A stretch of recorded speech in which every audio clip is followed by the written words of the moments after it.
after that chapter 11, kat dito chapter 12, kat niya po Diyos, iti nang ibaga nga, I will make you great. So dito ikat nagtakal iti na idumaan na, no tayo iti mangbirok iti greatness, wino niya po Diyos iti mangitan.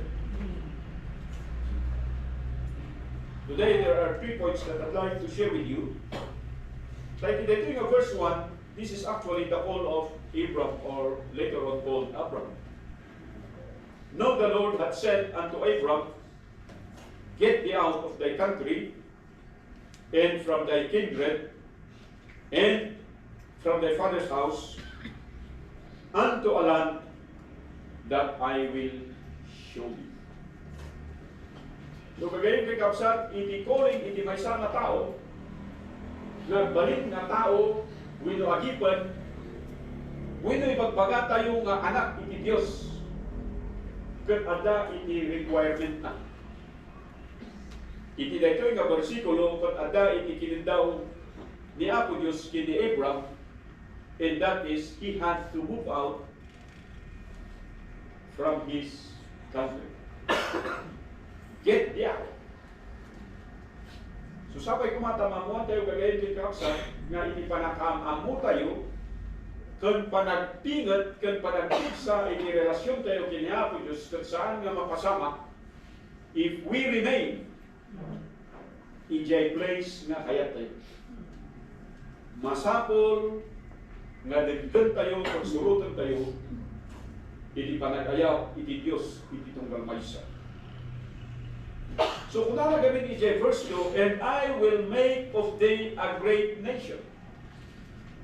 Not only a great name, but a great nation. Pero makita tayo ni Abram, nung nabaspasan dito yung istorya, isuna kat lumaklakayan, may idadanan ng awan iti putot na, ada nga paisong ti asawa na. Yung ti asawa na, barren means she lost the ability to sire a child or to carry a child. Iti may isang lalaki nga barren to sire a child. Awan ti kabalanan.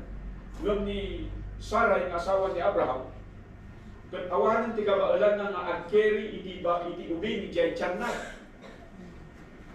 Sabali jay punata yung baok, sabali diyan. Because even jay baok kan mabalin nga medically and scientifically, ang balin nga fulfilled. Ngam iti barren talaga nga awanan ti kabalanan. It only takes a miracle. So kita natin dito kakapsat, jay kari iti Diyos, jay verse 1, or jay verse 2, I will make of thee a great nation, and I will bless thee, and make thy name great. Dito yung last phrase na dito makita tayo, when we answer the call of God, only then that we can be a blessing. The question is, are you a blessing?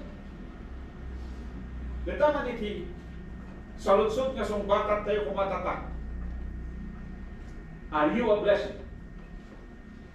The next question is, to whom are you a blessing?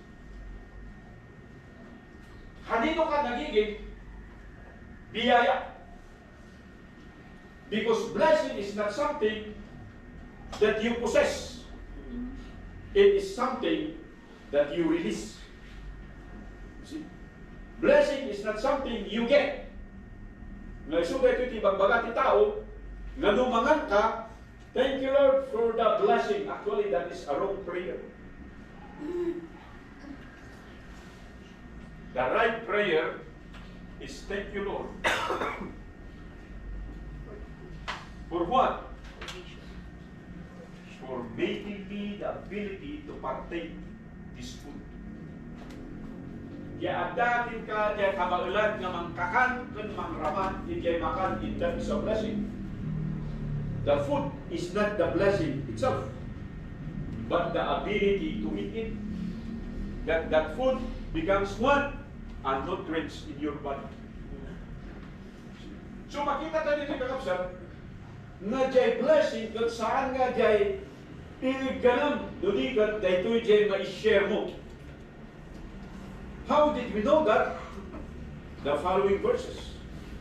I will bless them that blesses thee, and curse him that curseth thee.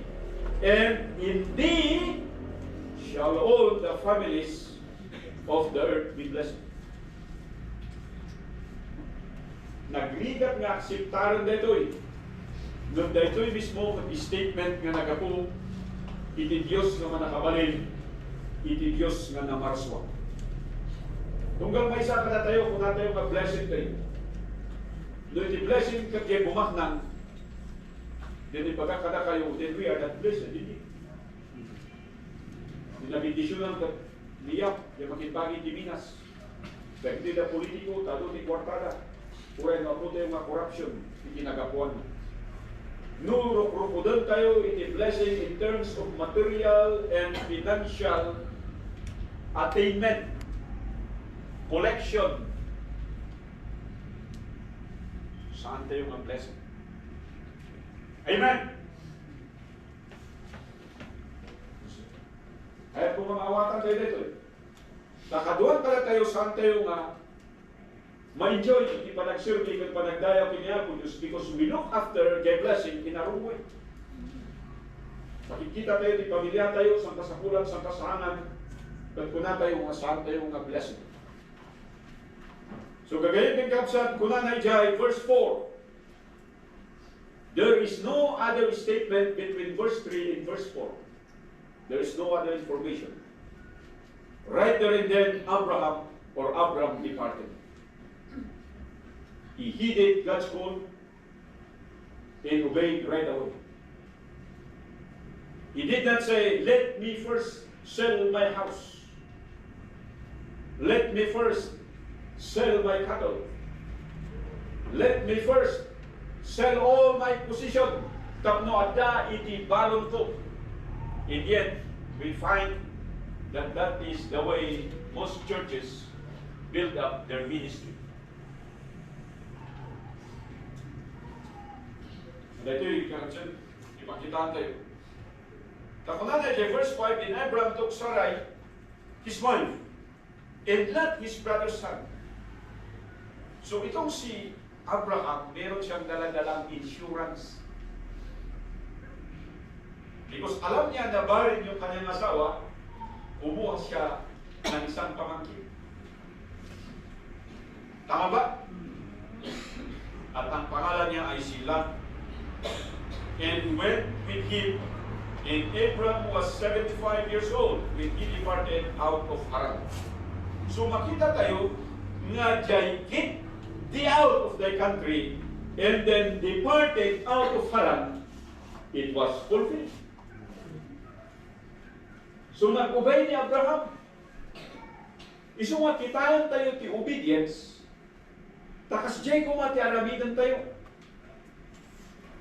Nga iti panag-obey tayo kiniapo Diyos, masapong nga panawang tayo dagitoy, adda iti kuna tayo, nga ibatan tayo, adda ti kita, makita tayo ditoy, nga haan tayo man nga kuna nga ipagpagan ano isuda, but we need to go and obey what God had called us to be. So dito nga mensahe kakapsat, I entitled it, Risk and Reward. Risk and reward. Sabi ko nga tayo makita, nga ipamati tayo, there are risks involved. But there are also rewards. And to kita tayo, the rewards outweighs all the risk. Yan iti conclusion na dito. Iti gunguna tayo, no agtungkal tayo, kung sumurot tayo, iti bilin, iti apo Diyos, it nullifies every risk. Amin nga kung tayo magpungunan tayo, mabawi tayo. Nulakit di, surutan tayo ni Apo Diyos. Kisa magsunta ka, surutan ka ni Apo Diyos. Or gapo jay risk, you are hesitant to obey. Gapo jay risk, you are half-hearted to obey. Or you have delayed your obedience. And there are risks involved. Umuna, kapsat, Nga puntos na itatang. The pain of living. Nasakit na panawa pikilabuat. Are you listening? Nasakit nga ibatan iti comfort zone mo. Nasakit nga panawan kanibatan iti maysanga negosyo that has sustained you all the rest of your lives. There is pain involved. And Abraham, hindi po siya foolish man. He was actually a wise man. Kung titignan natin, sabi ko sa inyo, lumaki siya sa isang pamilya kung saan everything was well provided for. Hindi siya pulubi. Kasi ang negosyo ng kanyang tatay ay nagbibigta ng mga rebulto. Mga idols. Yun yung kanilang kinabubuhay. So dito yung kanilang kapsan, it is very painful kini Abraham na panawan ng yaman.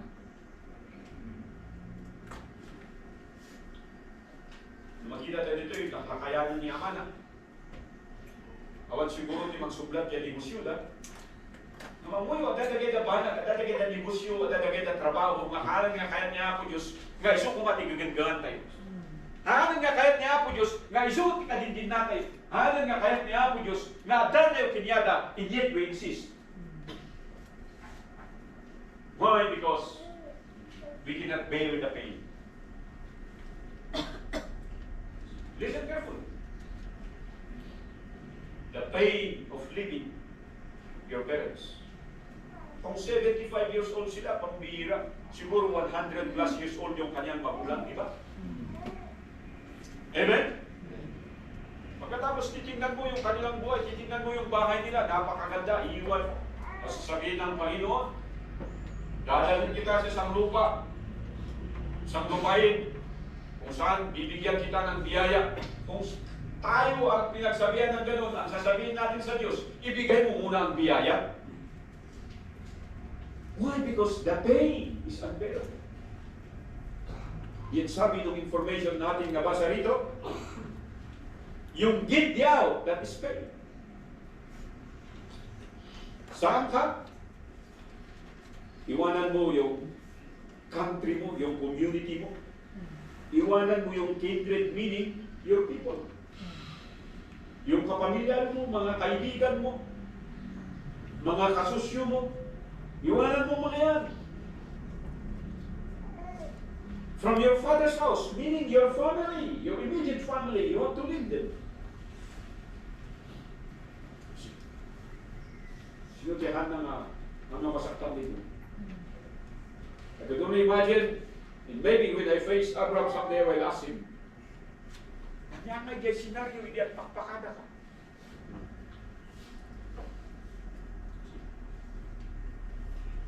Remember these things? Hindi nyo ba naisip, ano kaya yung senaryo? Natutuwa ba yung tatay sa pag-alis ng anak? Natutuwa ba yung mga kapatiran sa pag-alis ng kanilang kapatid? At yung kanilang mga kababayan, natutuwa ba sila? Happy ba sila? Na sila iiwanan ng kanilang kapag-anak, ng kanilang kaibigan, ng kanilang anak para pumunta sa isang lugar na hindi man lang nila narinig. Hindi man lang nila nakita. Isang lugar na hindi mo alam kung ikaw may mabubuhay. But the very difference is, it is God who called you. That makes the difference. So kagaya ng kinakabsat, no abay nga kaduwang kala tayo, kung saan tayo, nga maka-obey kina Diyos, because we don't really understand the Bible. If we ever think we understand the Bible, we understand it that way. Para kay Abraham, naintindihan niya, na walang iba sa dinami-dami ng Diyos-Diyosan, na binibigta at kinakalakal ng kanyang pamilya, wala ni isa man sa kanila ang kumausap sa kanila. You get the point?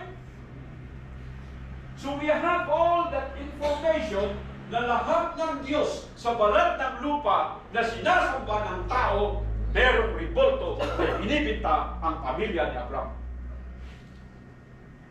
Hello? Pero lahat ng revoltong ito, hindi kailanman sila nagsalita. You get the point? Pero may isang Diyos na hindi niya ginawan ng revolto, pero ito ang kumausap sa kanya. That should be the difference. In the very pain that you are insulted of your religious background, if your doctrinal stand, that somewhere along the line, everything is not right, everything is false. Di ba ba?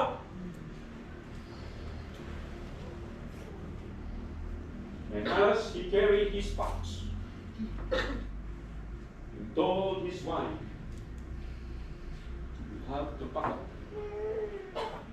Hindi makita tayo dito eh.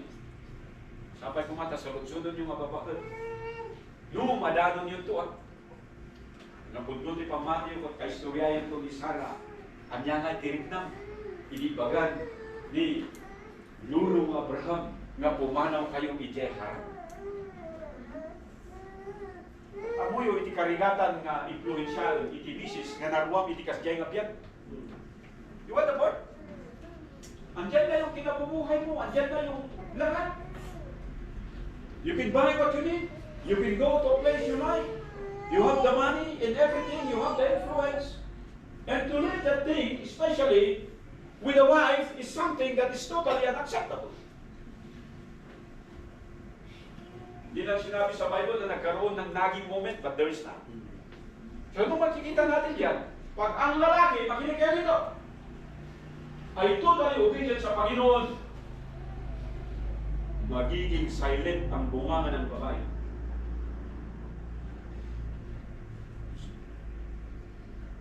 Hindi ka niya i-question.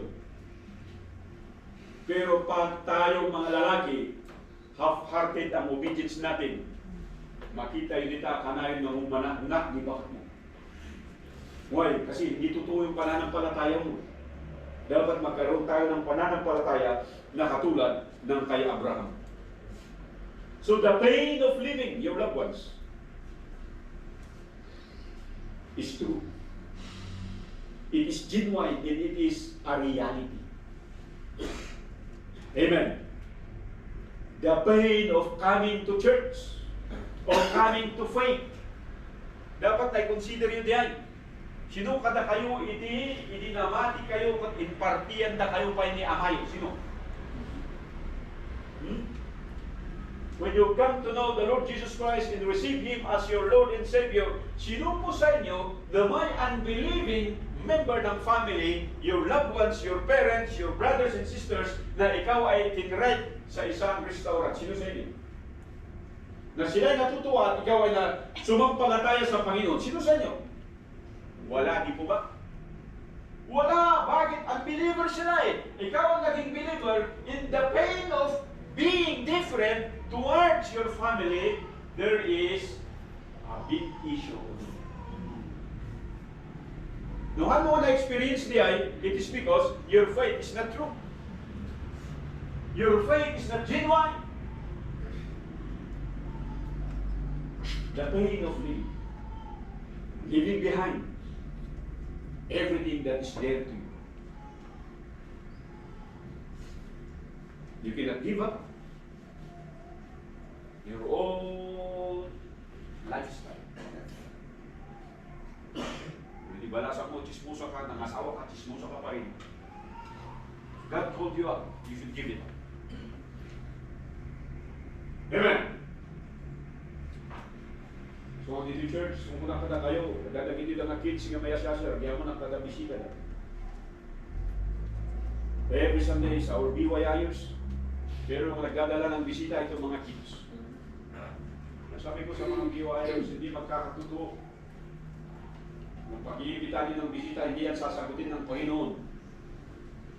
If you cannot bear the pain of giving up,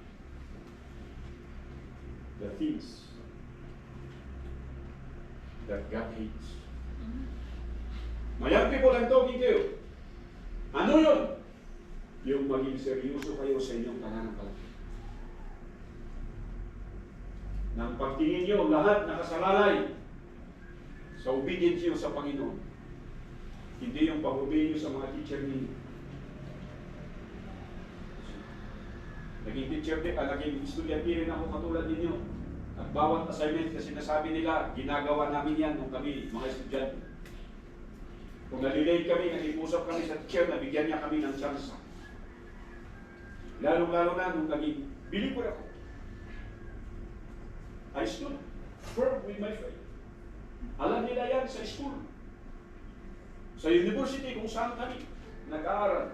At pag nakikita kami, sabi ng mga classmates namin, andun na si pastor.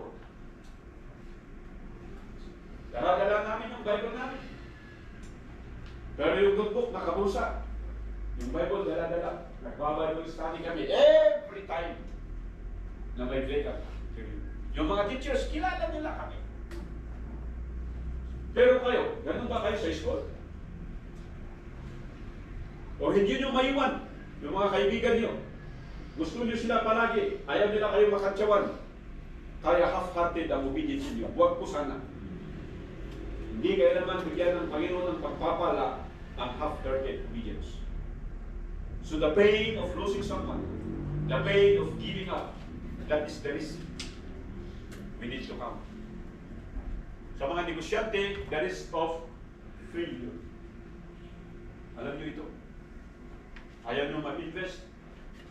Ayaw nyo sumugal sa isang negosyo kasi baka malugi. Pero titingnan mo rin yung rewards.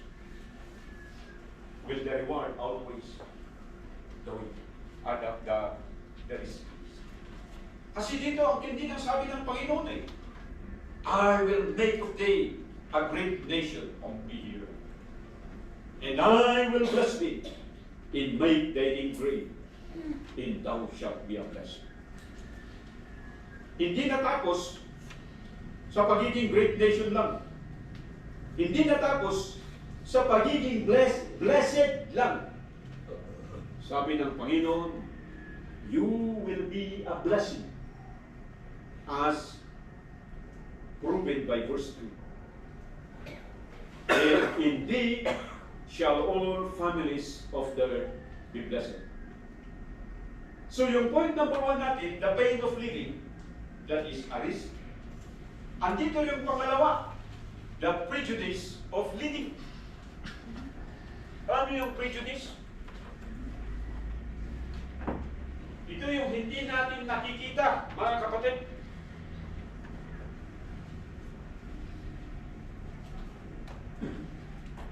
Yung pain, ito yung nararamdaman natin personally. Pero yung prejudice, ito yung hindi natin nakikita. Na yung dating kaibigan mo, hindi ka na kaibigan. Yung mga close na relatives mo, hindi na kayo close. Bakit? That is the prejudice. When you lead yourself towards the Lord, there is the prejudice. Ano ba yung prejudice? Ito ay iniisip ng mga tao laban sa'yo. Hindi nila masabi, pero nakikita mo sa kanilang reaksyon.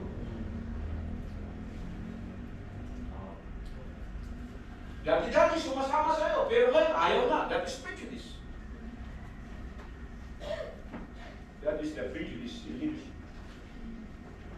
If you want to become a successful and good leader, you must always count the risk of prejudice.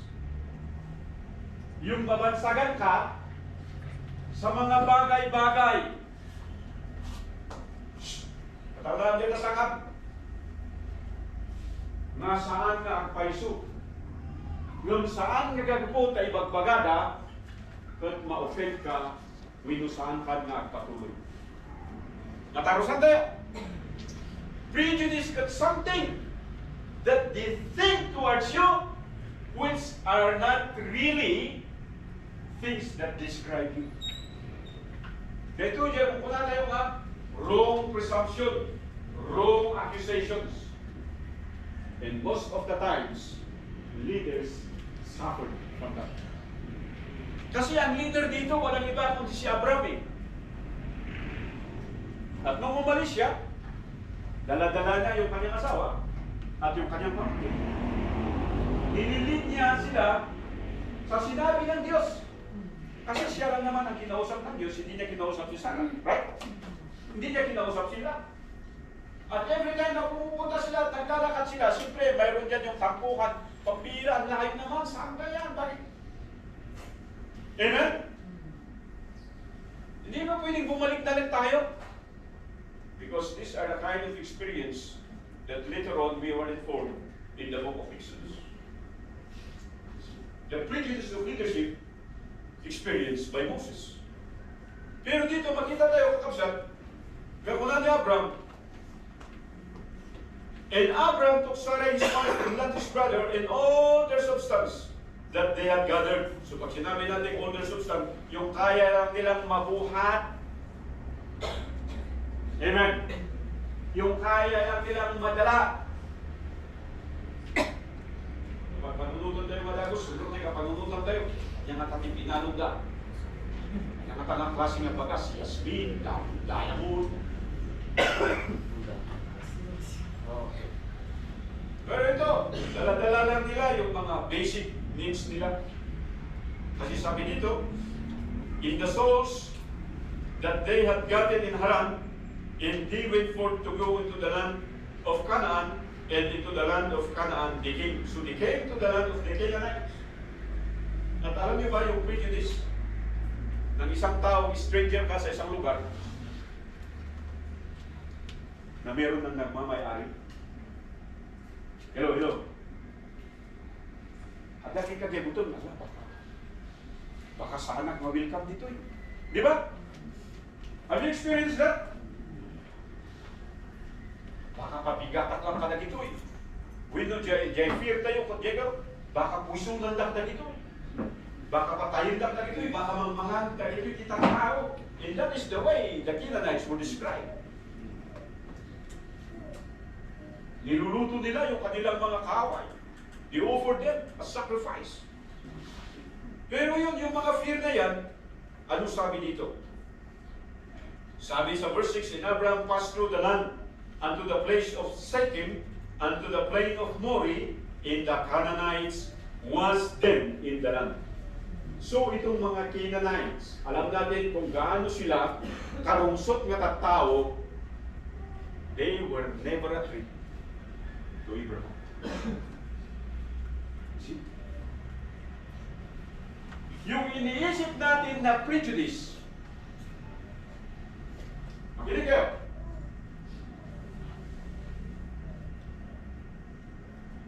Hindi nangyari. Bakit?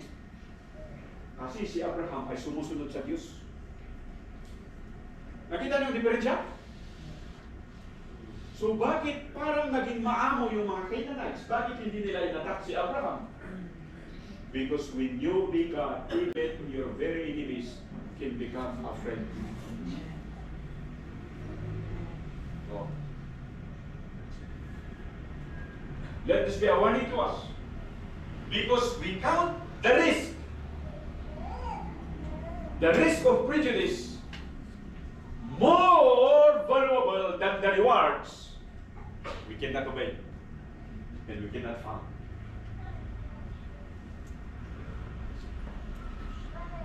So mga kaduti Kristiyano, mga nagkakaroon, many of us will not reach the finish line. Why? Because of prejudice. Because of pride. And maybe God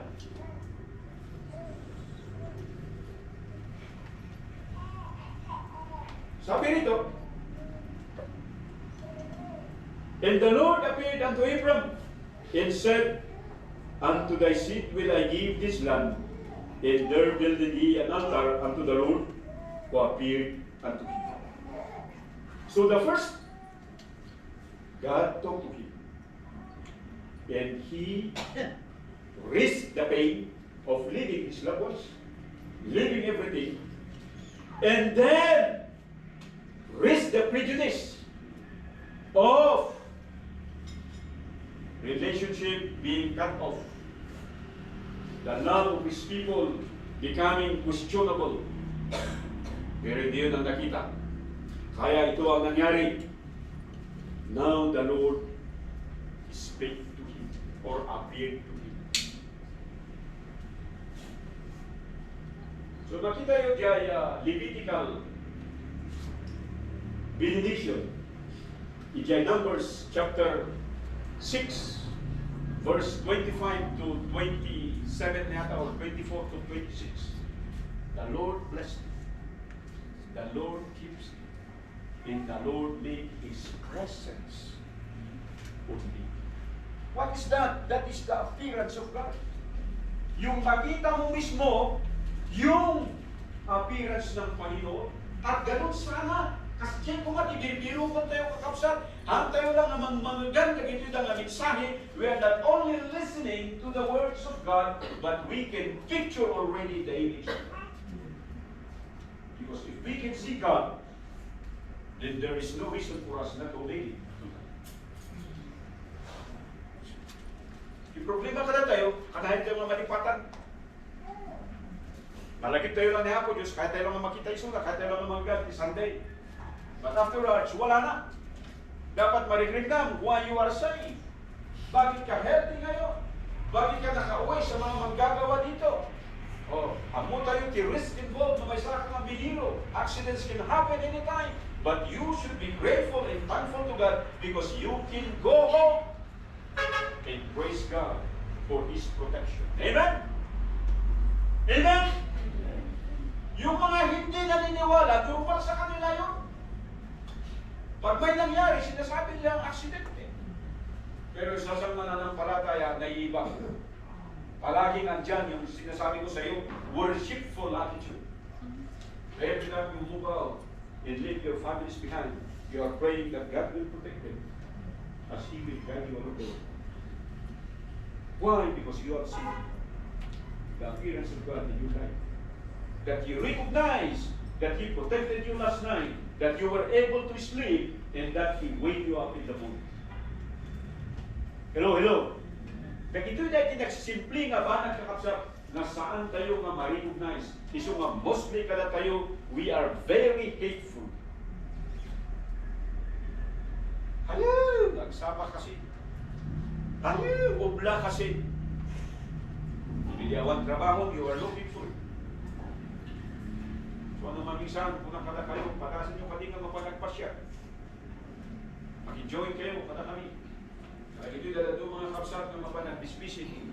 Papang ka di hospital, makita mi dyan, dito'y kami hospital tayo, halos awang kargan sa amin hospital tayo. Mapang ka di BJX, aday kaya department iti answer patients.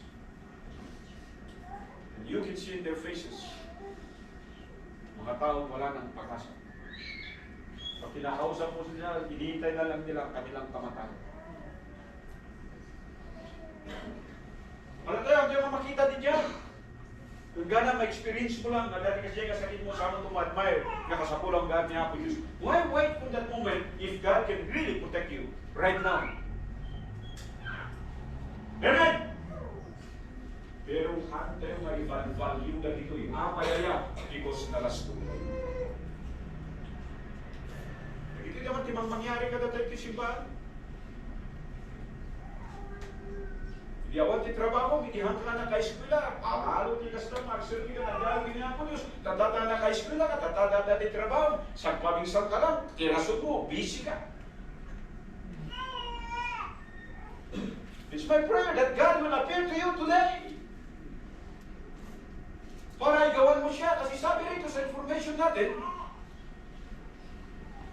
as He appeared unto Abraham and said, unto thy seed will I give this land. Yan. Hindi lang ikaw, Abraham, kundi pati sa iyong mga anak, sa iyong mga kapututan. Nandiyan yung pagpapala. Stop that, promise para sa ating mga magulang, para pag-ingat natin, pagbutihin natin ang ating pagsamba at pagsilbi sa Kanya. matigas ang ating puso. Matindi ang talino natin. Ang akala natin, manuluko natin ang Diyos. But God knows everything. Sakto ang paka-faithful no kasto ito. That is a privilege. You have some assumptions. And most of our assumptions and conclusions are not right. Ay sabi nito, and he removed from thence unto a mountain on the east of Bethel, and pitched them, having Bethel on the west, and Hai on the east, and there builded an altar unto the Lord, and called upon the name of the Lord. Tingnan nyo ito, yung progression.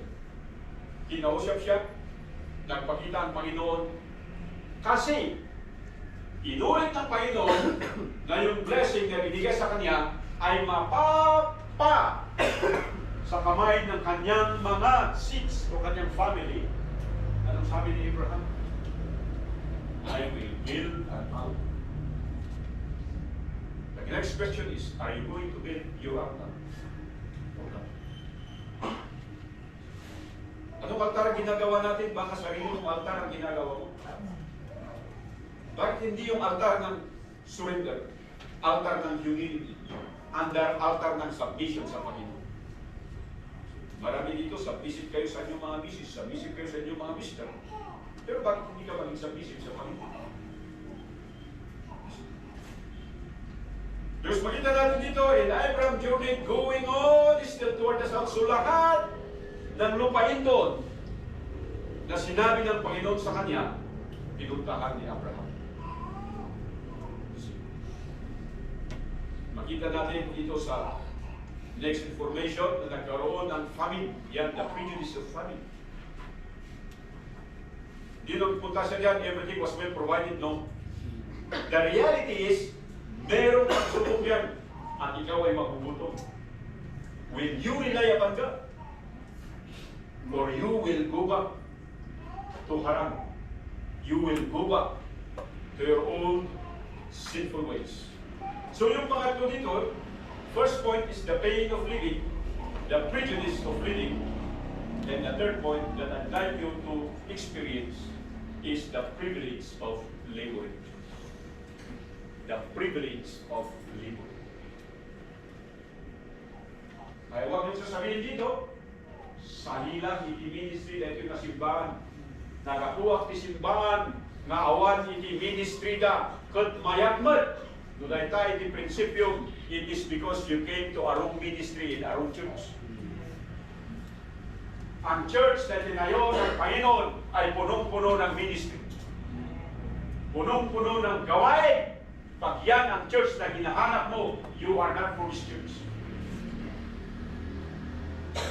Because it is a privilege to labor for God. Not all people can labor for Him. And this is the reward.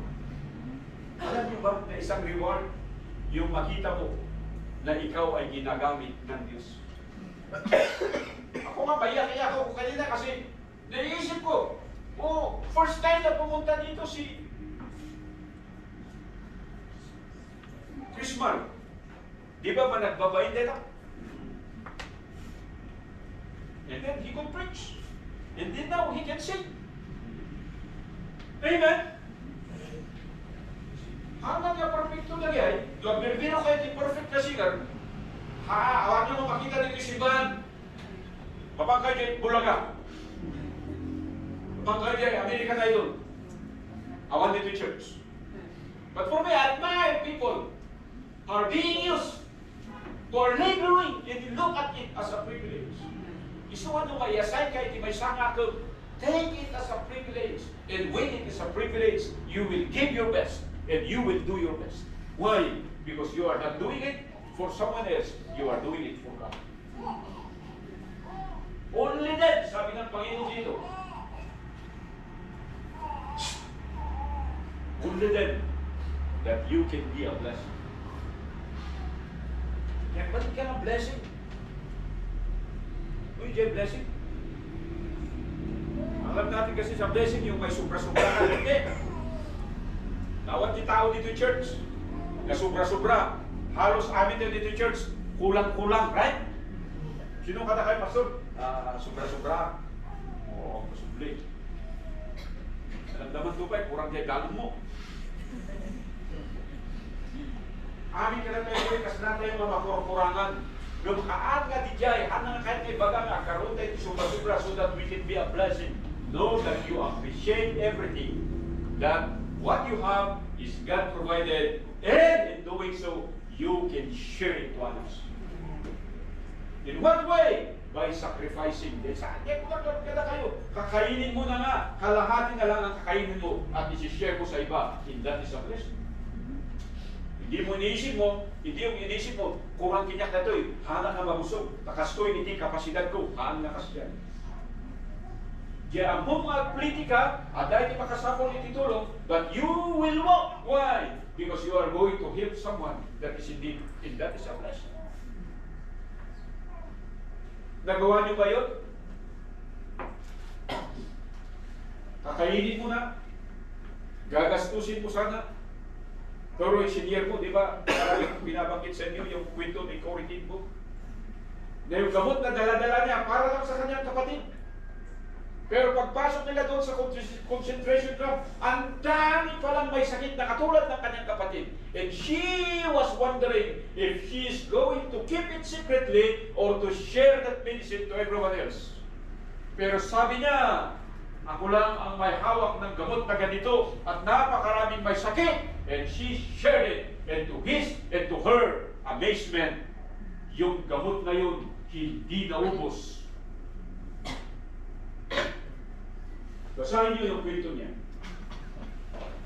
Do hindi man naubos yun, namatay yung kanyang kapatid, pero yung kanyang pananampalataya to share something is a blessing to God. Amen! Pero tayo, puros imot tayo dito simpa. Sabay kumatakbuhan ito. As I close this message, sabi niya kasi dito, nagkaroon ng famine, pumunta siya sa Egypt. Hindi naman siya nagsinungaling, totoo naman yung sinabi niya. Pero hindi lang kompleto. Right? So ano, ito information, kompleto. Nung isang, damdamal ka tayo dito yung people, apay nga naladaw ka. Mamadlaw tayo di itawang aglas-las to. Ito kayo di sumbat ng adagayang itisikreto ng ilunin. Itaw nyo kadijay, verse 3. I will bless them that bless thee. The influence, the cause and effect of becoming blessed by God. At lahat ng tao nakakampi sa'yo, i-bless ko. Pero yung may prejudice, yung kukontra sa iyo, i-curse ko. And that is assurance of a winning and a victorious joy. Dahil ko mati mag-conclude kagayon din kausap, na nyaman itirigan tayo dito about itaga. Saan tayo nga magbalin kay baga that God had cursed us no. We are more blessed. Basahan niyo yung istorya. There are footage and there are news reports that was being shared to me every week. Actually, every day. Yung mga refugees sa Syria, mga refugees sa Lebanon, mga refugees, yung mga nawawalan ng magulang diyan sa Gaza. Alam niyo ba yun? Ang babata nila, meron pinakita doon sa footage. A very young like you. Kalkalil na jihading na. Payaya, binumbada diya, dahil kayo na nagaburag. Kalkalil na, idiarafu po na dita, awan ng tibiyag na. They have no parents. But lo and behold, you are blessed. Bakit may mga magulang tayo? And the only refuge that they run to is the only Baptist church in the land of Israel that is located in the Palestinian territory. In Gaza City. Yung lang, sa dami ng bomba na pumasok doon, yung lugar na yun, it was well protected by God's providence. mo yung gagawin kay Kapsa. Sumako ko kay Pascual na ito yung pamati. Mura ito, masunod ka dumamingsan, takit-kitang na ito dadadong mga papastor sa Bali. Hindi lagi ito dadadong mga leaders, dadadong mga religion, tapos lang ay sudat i-advise. But lo and behold, these things happen because God is measuring how faithful and how obedient we are. Tumakdat ka namin, let us pray. The risk is always a reality, but the rewards promised by God is also a reality. Katang nagsabak, kunang kanidya ay atos. Agatuyak tata.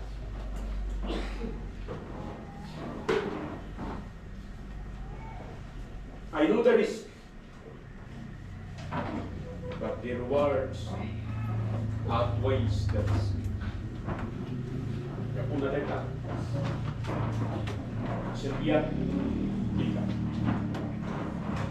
Nagdayawa kita. Akas may isang na pribilehiyo. Saan nga may isang burden? To sing for you is a privilege. To share the message of salvation for you is a privilege. To be involved in a Bible study is a privilege. Masasabi mo yan sa Panginoon? Hindi. Ako hindi privilege, something that is hard to see. Rigat na makita. Rigat na maksyon. Nung may sana privilege, iti absorbi, iti ako, then I want to have that privilege. Will that be your prayer? Pagka tayo mabisita rin, will it be a privilege for you? That it's not your church, it's not your religion that can save you, but the Lord Jesus Christ. To know that message is a privilege. Not everyone can know that message. Pero yung tanggapin mo mismo, yung kapatawaran na binibigay ng Panginoong Diyos sa pamamagitan ni Kristo ay isang pribilehyo. Na hindi lahat ng tao ay tinanggap ito. Pero ngayong umaga, pwede mo sabihin sa Panginoon, Panginoon, dakila ka. Napakalaking pribilehyo. Ang patawarin mo ang aking mga kasalanan. Gusto ko pong maging kabahagi ng mga gawain na gusto mo makita sa buhay ng isang mananampalataya. Will that be your prayer? Yung iba sa atin, you've been a member of this church for so many years, for so many months, but today you want to say, let me exercise my privilege as a believer. In the privilege should outweighs, mas nadagdagsan di pribilehyo, ngam iti prejudice, kan iti sakit binigay. So ngay papalit yung agserviti niya, kajay karina, I will bless you, I will make your name great, and your seed will I give this blessing. Ano kanina kaya niya? Hindi ito yung mundawan. Why not come to God and pray? As humble as you are, as lowly as you are, why not come to Him as we go to the Lord in prayer? Ako Diyos, yaman natin, pinatuloy ng sabi. Salamat.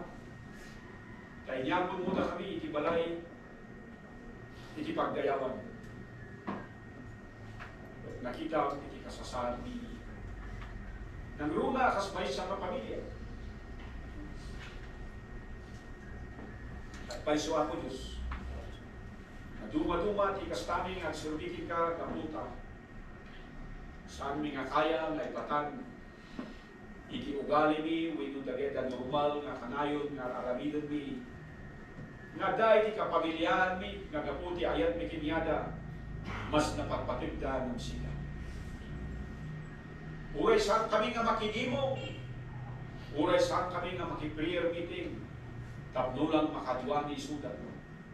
Nung kunang gayam dito yung asaog, natapno mabindisyonan iti pamilya mi, at tungpal kami gandang-gand iti pagam. Maysa na kinapudlo, ngay di ito yung magundaway at sagsagaba iti pamilya mi, nga duma-duma nga sakit ti magbisbisita kinyada, nga duma-duma nga problema iti regret na anda. Kasi kung namin kaputa kanayon kami nga da kinyada at mabindisyonan na iti ito yung magundaway ako is pangasip na ipatag bisika, na ipatag mo isuga. Sabay kumakas na ito ang may sa kalakan. Kapuna na ito ako is ito yung enten mo kada kami akas pribilisyo nagservi tinasantuan nga nagan mapasaman mo itiamin nato Diyos kakakapsat mi kapamilya tulungan ka kami ako Diyos at nung masustenar mi ipamati nga isuha ko Diyos tinarami ni Abraham itinayabang iso at daan natin hanalangan ang nagiti sa nakita na may iti appearance Bali na ako Diyos, nga indescribable ito nung makita niya ako Diyos. Inaramid ng altar. Ipakita natin relasyon na siya. Tatkasta ko mati aramid yun. Pangalas yung ako Diyos. Kamda kami tinapakababa, magmusukot pa. Saan kami nga gligat? Iti ang yaman nga adal ni. Ang yaman nga status ni. Ang yaman nga italog mo kalaki. Dawat kami hindi pamakawan ko siya. Sabay ko man. Kaya ko lang, in blessing, you will bless us. Amin kapito'y da na magirurungon ka na kami. Makawan ng siya. Ang asim ako Diyos. We will be a blessing to others. Kaya tama niti karigagay para itilay ko siya. Kung ganay tama ko Diyos. Ang tayang ito galmaysa. Awan iti papuko pa naman. Hindi ka kagrago iti pamati ni makita bila tayo iti panasya. Salamat. Madayaw iti nagan. Bless your people. Especially Father. Dahil iti datiman. Dahil sakit na, makasal pa rin. Dahil iti problema tatang, masunod. Dahil iti birbirok iti kasapulan, masumbat dahil iti daw nakakarara at pagdangay pa. Tulungan na kami siyang lahat. Diyan mo titanak ang kapya at pamilya. Nagruna ako Diyos, isa rin ang pagkakas. Kung nalay ka ako Diyos, patuloy kami ang serving ng dayaw dito sa buwan na natin. Di pa nagkakaroon ng maysa, sikay di mo ang dayaw ng protection. In Jesus' name.